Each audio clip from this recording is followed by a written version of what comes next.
Hello बच्चों, उम्मीद है आप बहुत ही अच्छे होंगे और अपने बोर्ड एग्जामिनेशन की जबरदस्त तैयारी भी कर रहे होंगे। आपको सपोर्ट करने के लिए और कम समय में टू द पॉइंट बात करने के लिए मैं ये सीरीज चालू किया हूं जिसमें है श्योर शॉर्ट न्यूमेरिकल्स। आज हम लोग देखिए डिस्कशन करने वाले हैं चैप्टर नंबर 9 का, रे ऑप्टिक्स का, और चुनिंदा सवाल चुनिंदा न्यूमेरिकल्स में लेके आया हूं जिस तरह के न्यूमेरिकल्स आपसे ज्यादा पूछे जाते हैं। तो फटाफट ध्यान से पूरा वीडियो देखिएगा जिससे कोई भी चीज मिस ना हो। उससे पहले मैं आपको याद दिला दूं कि मैंने आपके लिए काफी चीजें बनाई हैं, जैसे one shot detail video, PYQ, MCQ, derivations, 30 minute one shot revision series, और इन सबको मैंने एक ही फाइल में अटैच कर दिया है जिसका नाम दिया है ऑल वीडियो लाइब्रेरी। ये देखिए चैप्टर का नाम है, बगल में ये प्ले बटन दिख रहा है, इस प्ले बटन को अगर आप क्लिक करेंगे तो ये वीडियो ओपन हो जाएगा। कहने का मतलब है कि इन सीरीज के लिए ढूंढने के लिए आपको भटकना नहीं पड़ेगा, अपनी इच्छा अनुसार ये वीडियो देख सकते हैं जो भी आप देखना चाहें। इस ऑल वीडियो लाइब्रेरी का लिंक मैं डिस्क्रिप्शन में अटैच कर रहा हूं, उसका इस्तेमाल कीजिए। एग्जाम टाइम में ये बहुत ज्यादा बेनिफिशियल आपके लिए हो सकता है। कुछ बच्चे ये चाहते हैं कि जो मैं यहां पढ़ा रहा हूं उसका PDF उनको मिल जाए, तो अरविंद एकेडमी टेलीग्राम चैनल को ज्वाइन कर लीजिए। इसका लिंक मैं डिस्क्रिप्शन में दे रहा हूं, यहां पर इसका PDF अपलोड कर दूंगा जिससे आप अपने नोट्स बनाने में इसका काम कर सकते हैं। अब आप और आपके एग्जामिनेशन में इतने कम दिन बचे हैं कि अगर आप कोशिश करेंगे पूरे सिलेबस को पढ़ने के लिए तो चाहे के भी नहीं पढ़ पाएंगे, ये अब पॉसिबल नहीं है। तो बेहतर यह है कि वो क्वेश्चंस लगाए जाएं जिसके एग्जामिनेशन में आने के चांसेस बहुत ज्यादा हैं। यही काम हम लोगों ने किया है कि हम लोगों ने फिजिक्स, केमिस्ट्री, मैथ्स, बायो में चुनिंदा 30 से 35 सवाल निकाल दिए हैं जो कि ज्यादा पूछे जाते हैं या एग्जामिनेशन में ऐसे ही सवाल आते हैं। डिट्टो नहीं, इस तरह के सवाल आते हैं। ये फुली सॉल्व्ड है, तो ये श्योर शॉर्ट क्वेश्चंस का नाम दिया है, sure short 12th physics, sure short maths, sure short chemistry, sure short biology आप ले सकते हैं। इसके साथ इसमें MCQs, असर्शन, रीजनिंग और केस स्टडी भी प्रैक्टिस के लिए दी है जिससे पूरी चीज आप कवर कर सकें। तो जो बच्चे सिंगल सब्जेक्ट लेना चाहते हैं, फिजिक्स, केमिस्ट्री, मैथ्स, बायो, वो 399 प्लस 10% ऑफ के साथ ले सकते हैं। कुछ बच्चों का रहता है कि सर हम लोग 12th PCM वाले हैं तो PCM ले लेंगे, या PCB वाले हैं तो उनके लिए चीजें इकोनॉमिकल पड़े, इसलिए हम लोगों ने 699 में ही ये ऑफर कर दिया है 12th PCM और 12th PCB। यहां पे सबका सोल्यूशन ये फुली सॉल्व्ड है, तो आप अगर इनको लगा लेते हैं तो ये काफी है, कुछ और लगाने की इस समय जरूरत नहीं है। इतने कम टाइम में ये आपके लिए एक बेस्ट ऑप्शन है।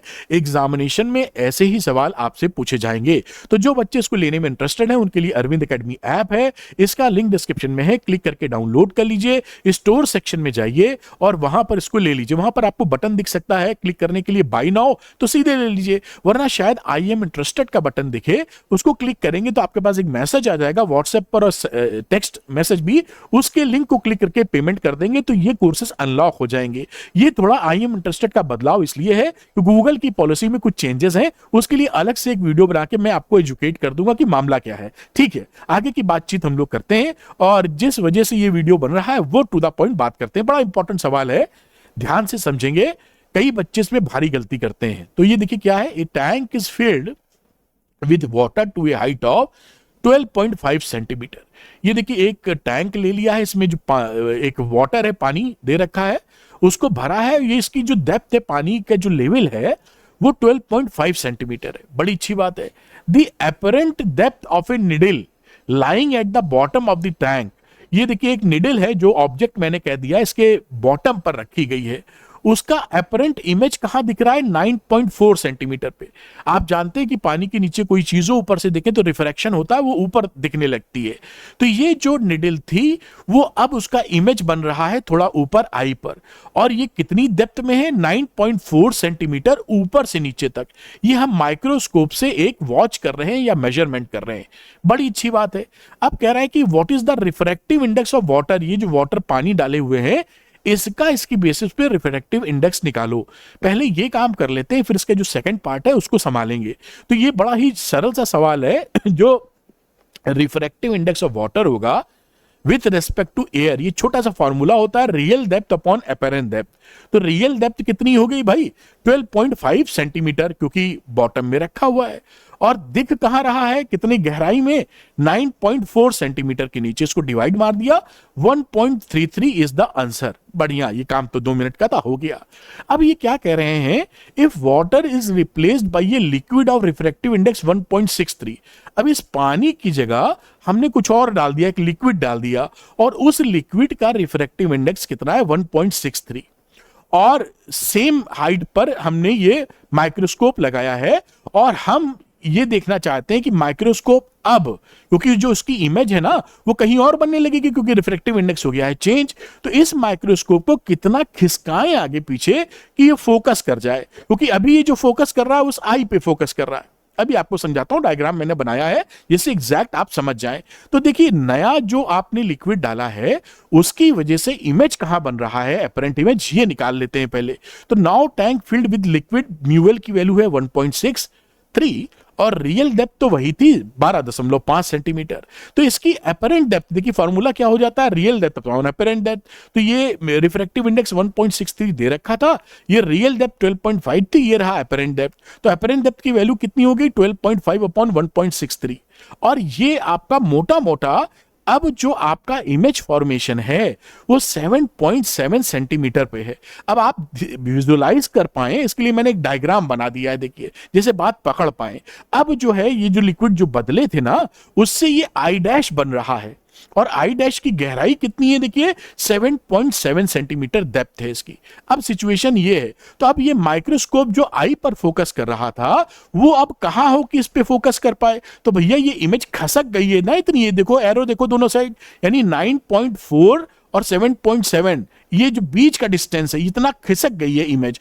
इस माइक्रोस्कोप को इतना हमको पीछे लेना होगा फोकस करने के लिए। तो ये डिस्टेंस कितनी है जो व्हाइट कलर का मैंने एरो डबल बनाए हैं, distance through which microscope has to move, ये पूरी डिस्टेंस 9.4 थी और 7.7 ये बची है। इस पूरे में से इतनी डिस्टेंस घटा दो तो हमको माइक्रोस्कोप कितना खिसकाना पड़ेगा पीछे, 1.7 सेंटीमीटर। तो इस तरह से मैंने डायग्राम आपके लिए बनाए जिससे कि आप आसानी से इस कॉन्सेप्ट को बचा सकें और एग्जामिनेशन में आ जाए तो बिल्कुल प्यार से कॉन्फिडेंस के साथ कर सकें। चलिए अगला सवाल करते हैं, ये सवाल तो हो गया आपका।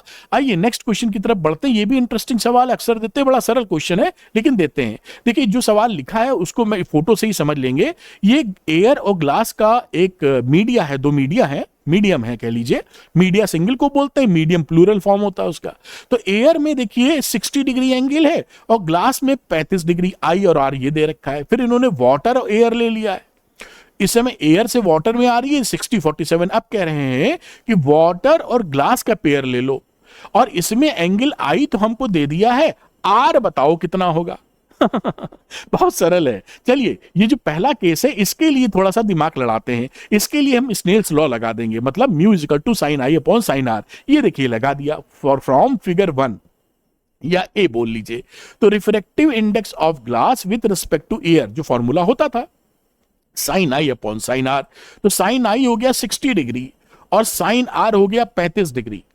अब इसकी वैल्यू साइन 60 की होती है 0.8660 और साइन 35 होती है 0.5736। इन वैल्यूज को याद करने की जरूरत नहीं, आपको सवाल अगर देंगे तो ये वैल्यूज देंगे। यहां पर मैं सीधे वैल्यू लिख रहा हूं क्योंकि आपको समझाने में आसानी हो, वरना क्वेश्चन में आपको रहेगा इतना कौन याद करता साइन 35 कितना होगा।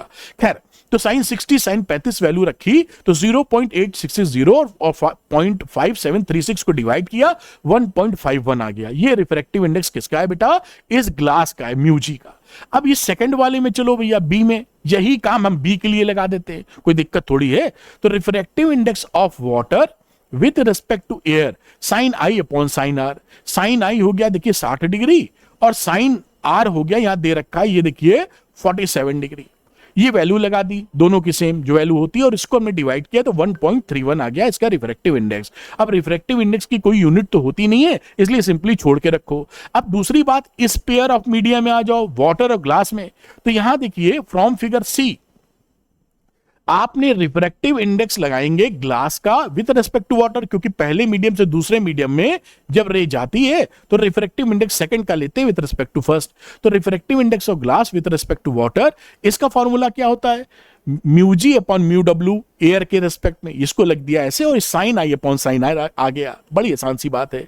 अब ये ग्लास का रिफ्रैक्टिव इंडेक्स ये निकाला था 1.51 और वाटर का भी यहां से निकाला था 1.31। इन दोनों वैल्यू को यहां रख दिया और साइन आई की वैल्यू दे रखी थी 45 डिग्री, ये देखिए, और साइन आर निकाल रहा है।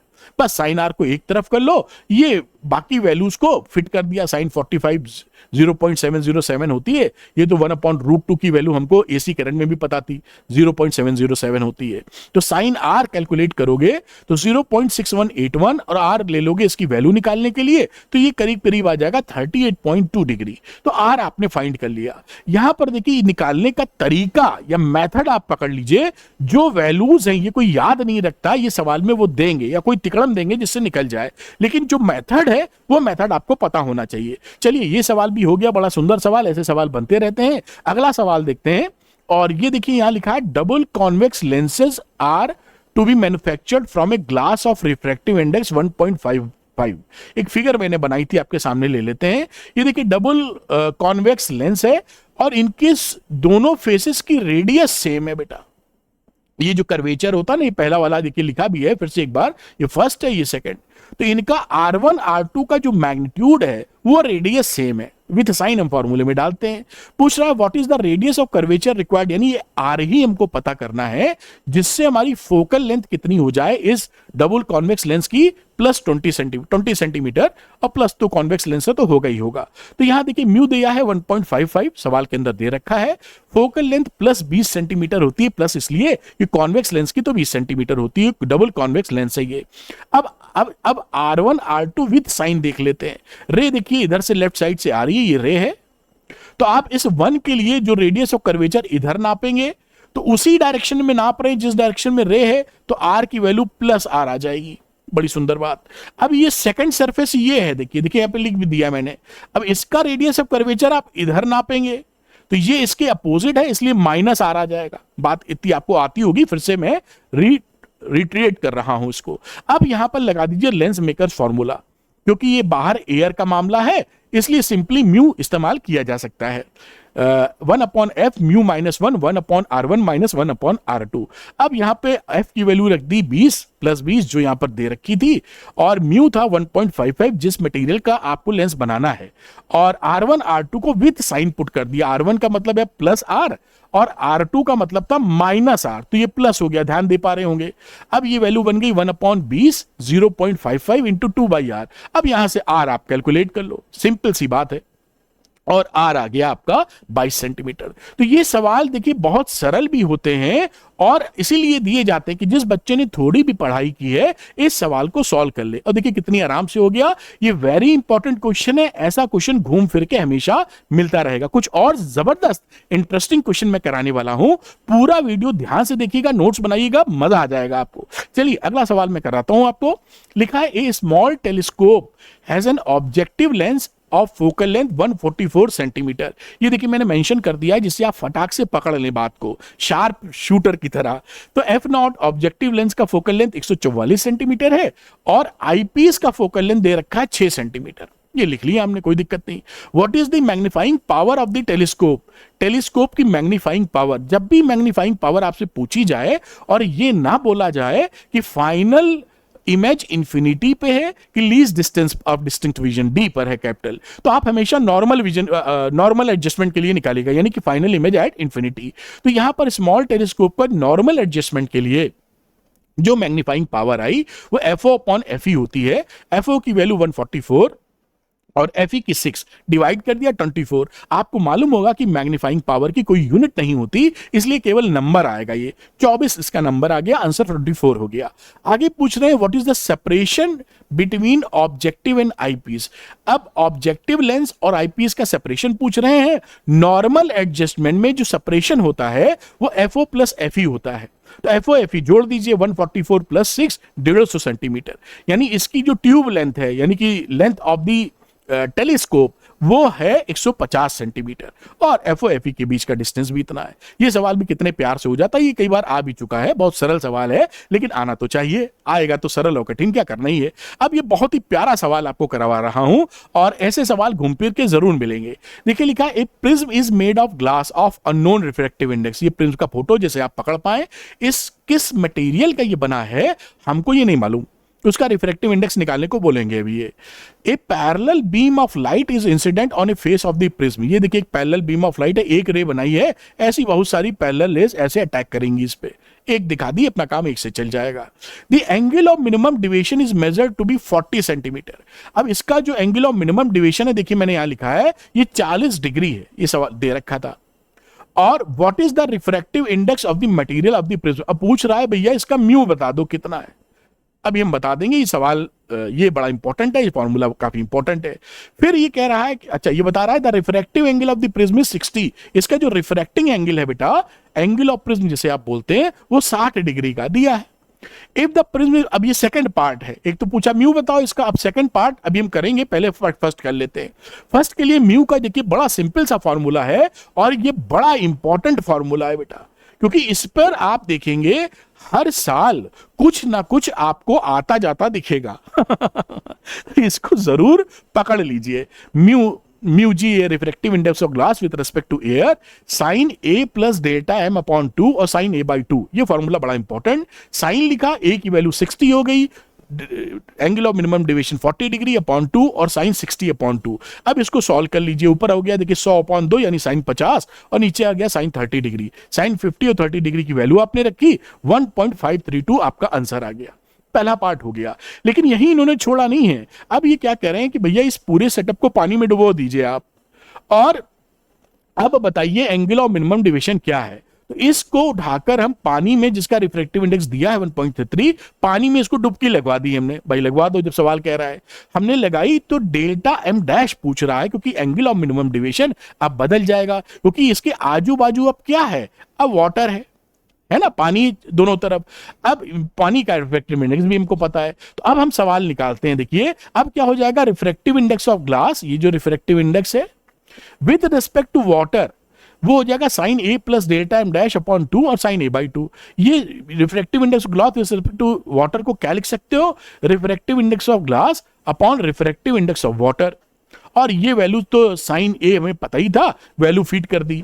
यहां देखिए रिफ्रैक्टिव इंडेक्स ऑफ ग्लास की बात करें तो 1.532 दे रखा था, और वाटर का 1.33 है, और यहां पर ये जो वैल्यू थी ये यहीं पे पुट करने दी। अब आगे देखते हैं, देखिए साइन 60 प्लस डेल्टा अपॉन 2, यहीं से इसी को आगे आगे कैरी कर लिया है, तो ये साइन 30 मल्टीप्लाई हो जाएगा। साइन 30 होता है हाफ, तो ये हाफ का मतलब 0.5, ये साइन 30 की वैल्यू है 0.5, मल्टीप्लाई किया 0.5759 आ गया। अब यहां पर आप देखिए, यहां साइन का इनवर्स ले लीजिए, मतलब इस एंगल कितना के बराबर होगा, तो ये बराबर होगा, ये हो गया, डिवाइड करोगे तो 30 plus delta m dash upon 2, और इसकी वैल्यू हो गई 35 डिग्री 10 मिनट।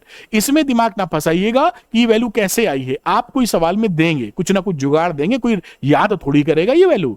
अब यहां पर आपने डेल्टा एम डैश इस इक्वेशन से निकाला, तो 30 घटाया तो 5 डिग्री 10 मिनट, और 2 से मल्टीप्लाई कर दिया तो 10 डिग्री 2 मिनट इसका आंसर आ गया कि इस समय एंगल ऑफ मिनिमम डिविएशन कितना है, 10 डिग्री और 20 मिनट।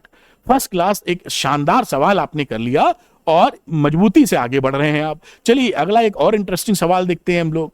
लिखा है at what angle should a ray of light be incident on the face of the prism. Prism की फोटो तब समझ में आएगा।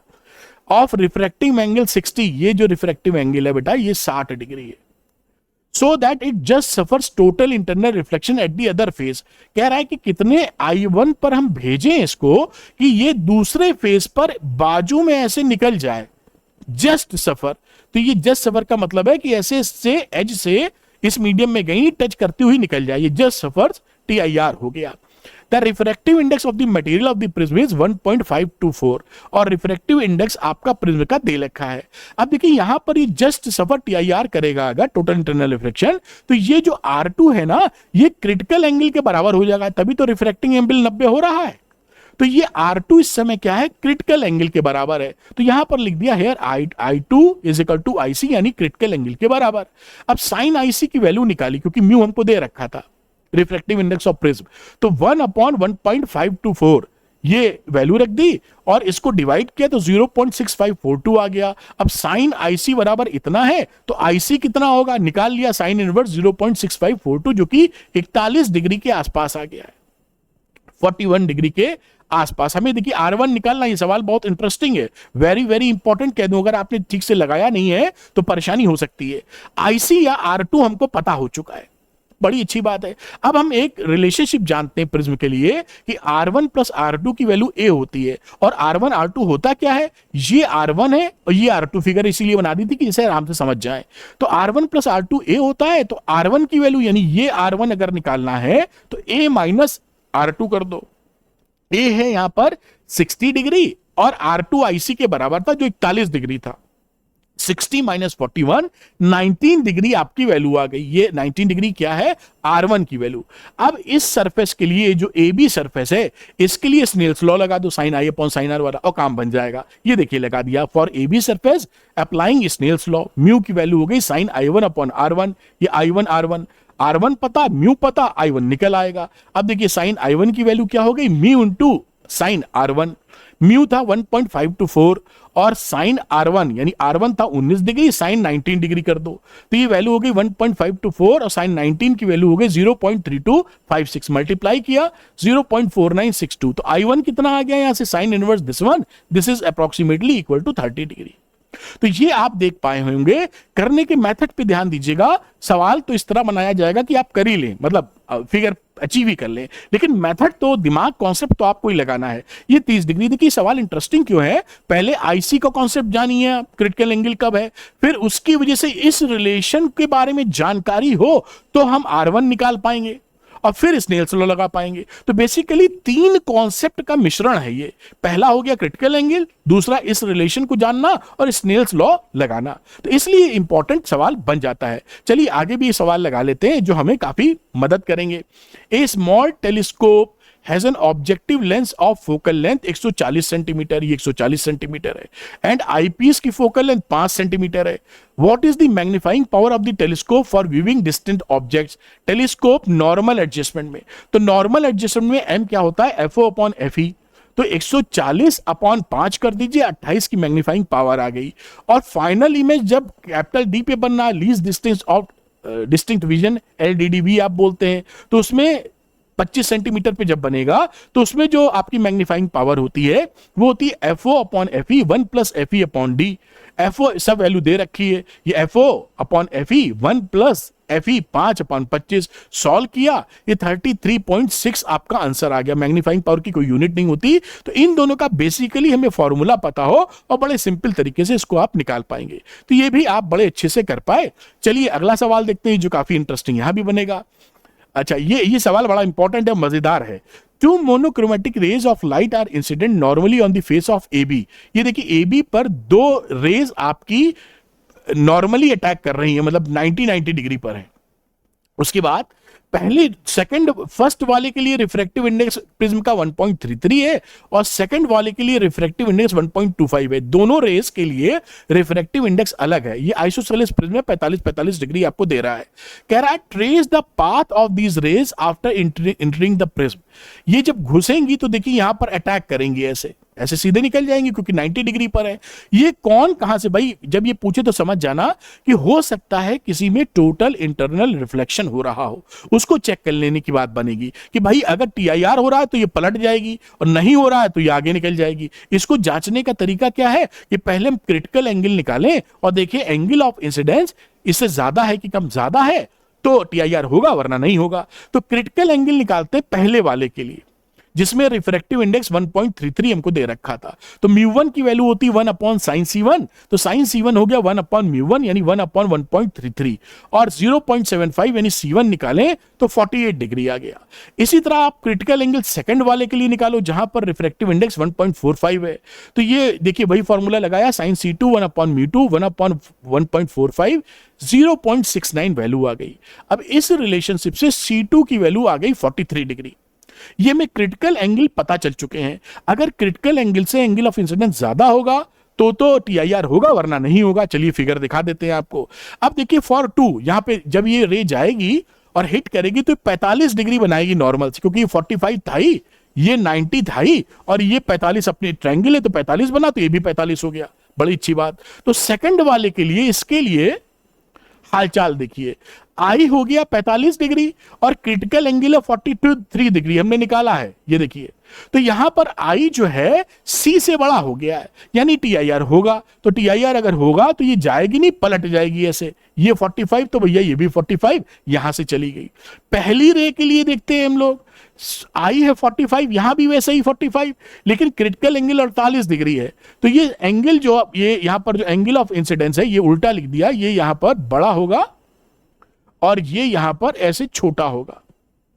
तो एंगल ऑफ इंसिडेंस जो है छोटा हो गया 48 से, तो टीआईआर यहां पे नहीं होगा।